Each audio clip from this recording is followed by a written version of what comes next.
انتشر الخوف والقلق بين سكان مدينة جزائرية على مدار الأيام القليلة الماضية بعد ظهور طبقات كثيفة من رغوة بيضاء وأخرى حمراء اللون. إخواني أخواتي الكرام، السلام عليكم. كان هذا مقدمة فيديو لقناة الجزيرة تناولت فيه منذ حوالي شهر موضوع الرغوة التي انتشرت في بعض شوارع مدينة عين مليلة الجزائرية، حيث أثارت فيه رعب الجزائريين، وصورت الموضوع كأنه حادثة تسرب نووي. فقمت أنا العبد الفقير الله وعبر قناتي الأكثر من متواضعة بالرد على الفيديو، بلوم القناة على التهويل وانعدام المهنية الإعلامية للأسباب التالية.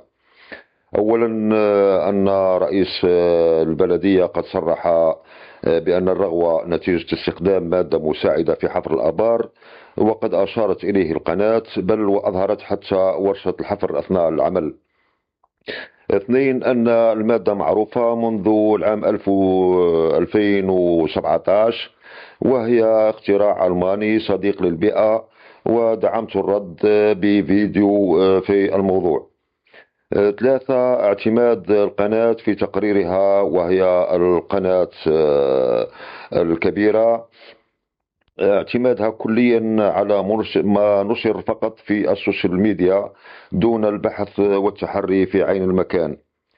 فكانت النتيجة أن قامت القناة بالمطالبة بحذف الفيديو كما تشاهدون بحجة حقوق الطبع والنشر. فما كان من يوتيوب إلا أن وجه إنذار للقناة وقام بحذف الفيديو. ومع ذلك فكل هذا عادي، ولست الأول وسوف لن أكون الأخير ممن تتعرض قنواتهم لمثل هذه الإجراءات. فقط أردت من خلال هذا الفيديو أن أوجه سؤالا إلى قناة الجزيرة والقائمين عليها، أو بالأحرى بعض الأسئلة. السؤال الأول: هل مدينة عين مليلة الجزائرية أشهر من مدينة الدار البيضاء المغربية؟ السؤال الثاني: هل الجزائريين أجبن من المغاربة؟ فإذا كان جوابك بنعم فستكونين بكل تأكيد قناة عوراء، أما وإن كان بلا فأين أنت من هذا؟ السلام عليكم. في هذا البث المباشر كنقدم لكم مباشرة من مدينة الدار البيضاء. إذا كما غريبة اللي خارجة في عدد كبير من الشوارع بالبرنوسي بالدار البيضاء، مازال ما معروف شنو هو المصدر ديالها. محاولات كثيرة اللي كتقوم بها الشركة ديال النظافة من أجل إزالة هذه الرغوة، ولكن باقى الرغوة بزاف كما كتشوفوا الآن نبيع الصورة.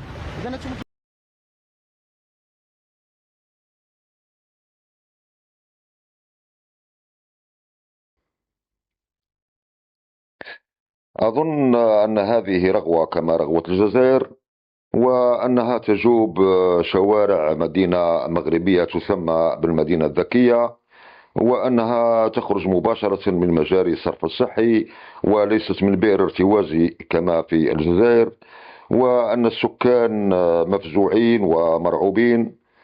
فلماذا لم تتطرقي إلى هذا الحادث وتقومين بتقرير تعنونينه رعب في مدينة الدار البيضاء المغربية، كما كان الحال مع مدينة عين مليلة الجزائرية؟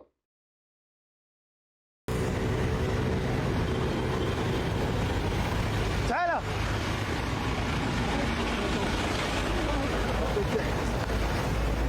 إذا أنتم كما كتشوفوا مشاهدينا الكرام، هاد الرغوة الغريبة اللي خرجت هنايا بحي البرنوسي بمدينة الدار البيضاء.